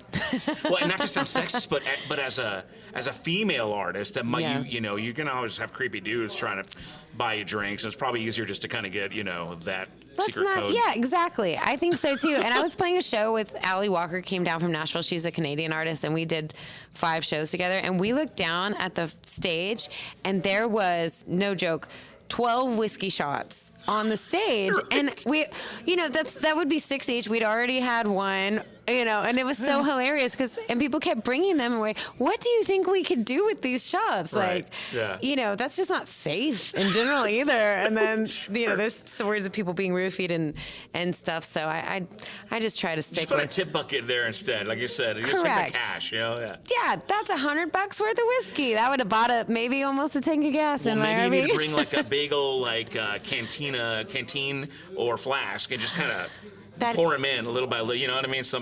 A weird blend, maybe. A blend. It's a Bri Bagwell proprietary blend from all the whiskey. You can market that. Listen, I think somebody would probably enjoy that. It wouldn't be me, but it would be somebody. Yeah. Well, this is great. Any other news that we need to talk about before we let you do sound check and all that? I think that's it. I always say that, and then, I think that's it. My podcast might be getting picked up by a big network, which is pretty exciting, but I'm not sure. We're looking at a paperwork right now, so it looks like it's going to go through, and it's a really big deal for me. So, isn't it cool how you're like diversifying your portfolio? Artist, and then I know you've done jewelry and clothing, and now you got podcasts. It's cool. Like the modern world is crazy. Try everything. Yeah. That's what I always tell everybody, because the things that I've tried that I was like, I don't know about this, have turned out to be really interesting and neat, and I've met amazing people. I would love to get into anything I can. Listen, I might get into custom cars after this. You never know. But I think that's any news with you that I need to know? Besides your award, your giant award? Just staying busy, man. And, just happy to be out here and happy that you're finally back in Uvalde. So, yeah, we're looking forward to this because, we had you booked a couple of years ago, right?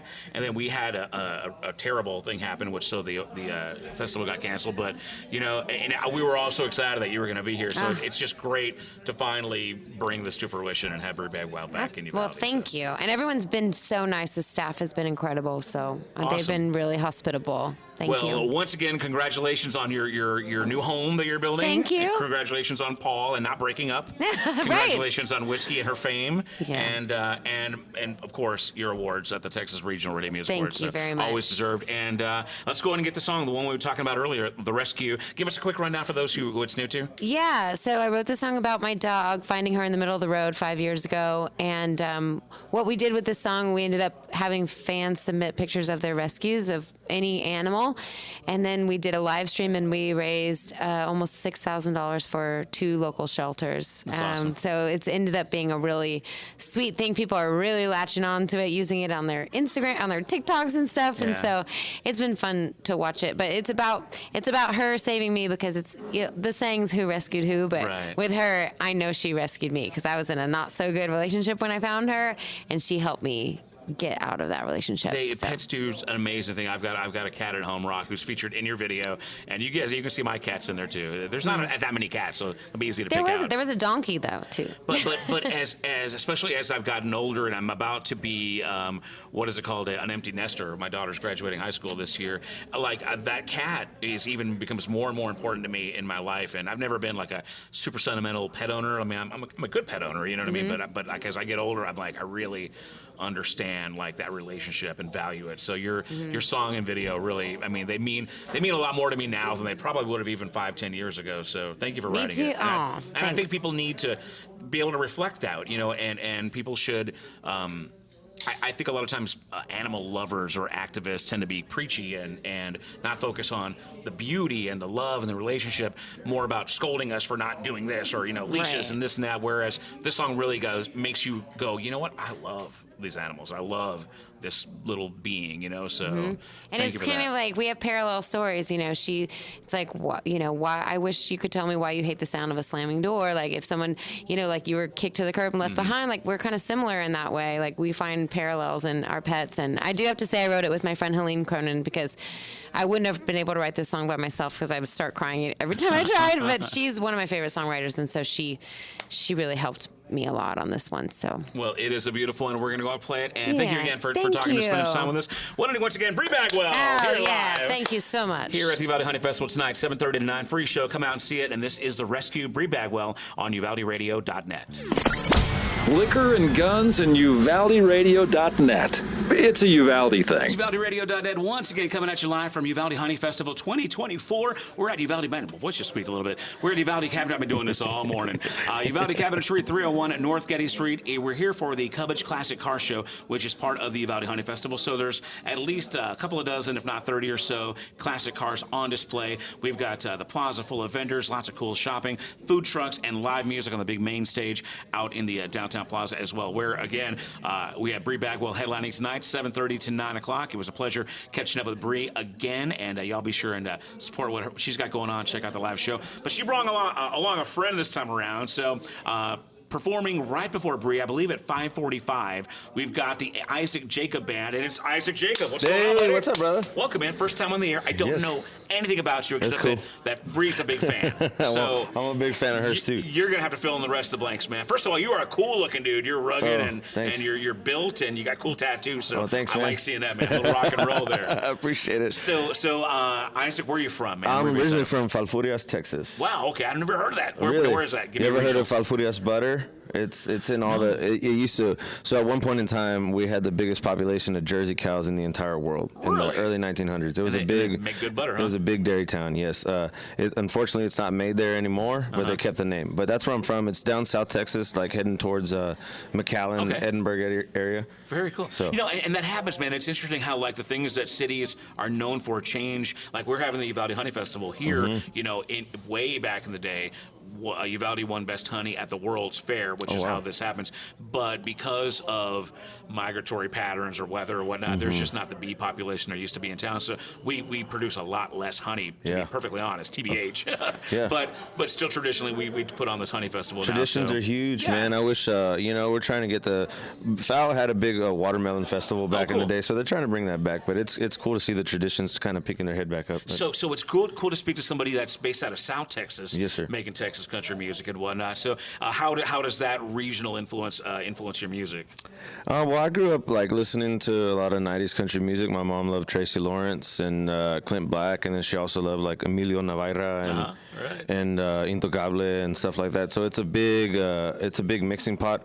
I do a little Spanish every now and then, but not really as much as I'd like to. So I think we're going to try to incorporate that more this year. Very cool. So you were bilingual, and very cool. So we were just at the T3R Awards, and I got to speak to Matt Castillo, and we got a lot of Sonny Salcedo has a new single now. Of course, 3/4 of kinfolk. You know what I mean? Yeah, So the Latinos are really kind of coming strong in Texas country. What do you have a take on that as far as the Brown Brethren all getting in there? Oh man, I don't know. I mean, I've been doing this 17 years. The last 10 have been where I'm really trying to focus on the craft. The first 7 were just being in a party band and getting that out of my system. But I just think that just country is such a diverse genre in itself. I mean, back in the day, you had Freddie Fender, Johnny Rodriguez. We've been around for a while. Johnny Rodriguez was born and raised like 10 minutes to your east. Yeah. So they're in Sabinal, Texas. Yeah. So we were just talking about that over here. He's someone we're real proud of. But yeah, man. I mean, I think it's just fantastic seeing just a little bit more focus on Hispanics. In the genre. I mean, in the grand scheme of things, it's always been there, but now that it's a lot less. I don't want to say. I don't want to say easier, but with social media and everything, if you got a good like Kinfo, they started up I think in Michigan. Mm-hmm. Yeah. When sure. So then they came, you know what I mean? So we're everywhere. and social media and the modern world is a big part of it. But you've even got like white boys like William Beckman, who was from Del Rio, exactly, putting out some really good. he sings better Spanish than I do. Exactly. I was going to say, he's representing us real well. So again, I think it's just fantastic to see that. So you got a band. It's called the Isaac Jacob Band. Yes, sir. So how long have you guys been together? And tell me a little bit about your group. I started this band back in 2014. I had a band prior to that, after high school, that I started with just a bunch of local guys, family members and such. And then we started this project in 2014. We released our first album, I think, 2016, and we've had 2 full-length albums, 1 EP, and working on a third full-length album this year. So I've just been writing for the better part of this last year, and this particular group of guys, we've been together since August.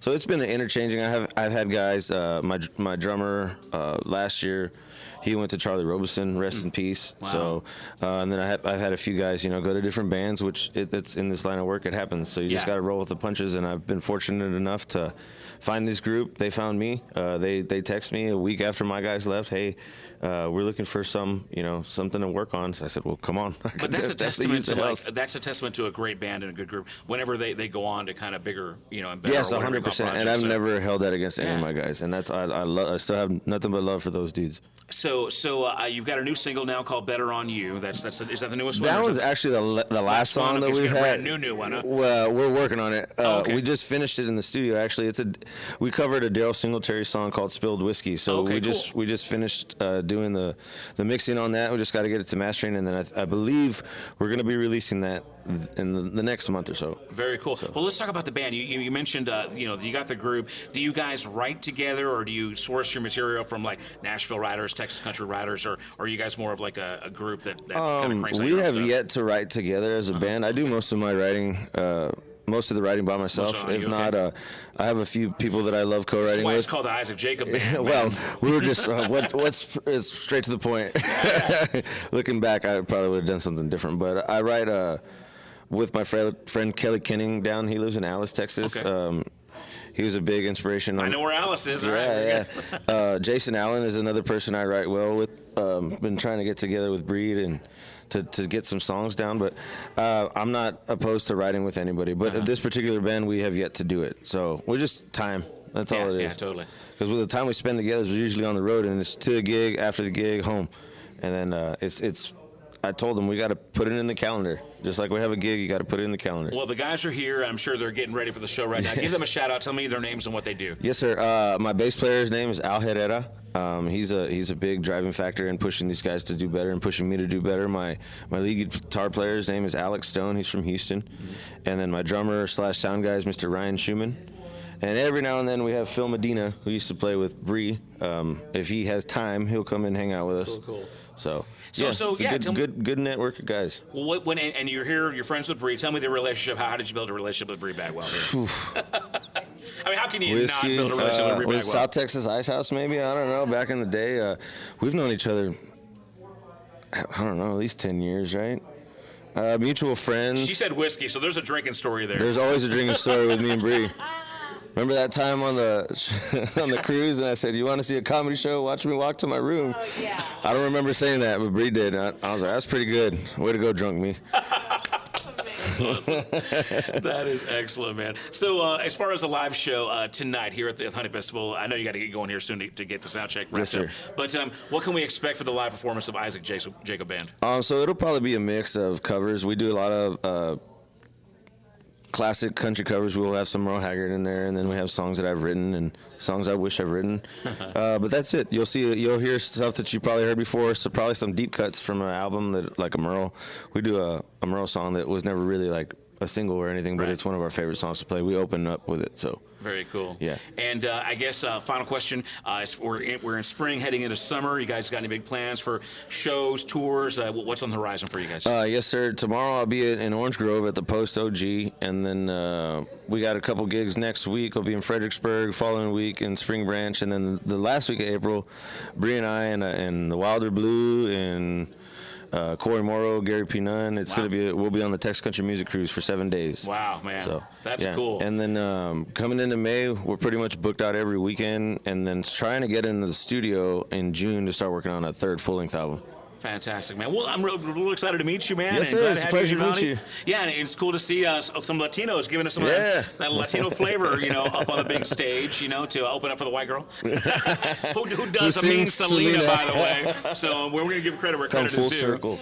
But hey, actually, final question for real. You ever been to Uvalde before? Yes, sir. Time I love this. Yes, I love this town. It's a beautiful town. So what's your history with Uvalde before tonight? Heading to the river, man. Really? Yeah, we used to do that a lot growing up. Every summer we'd come up to the Frio, so we'd always come through here and just kind of hang out and get breakfast. But Frio is awesome. Yes, where do you get breakfast at here in Uvalde? I can't remember. I was a kid. It was probably, what was it, a Mexican restaurant? Yes, sir. It was probably El Heredero de Jalisco or something like that. One of those places. That sounds good. But yeah, I can't pronounce. I'm Hispanic, but barely.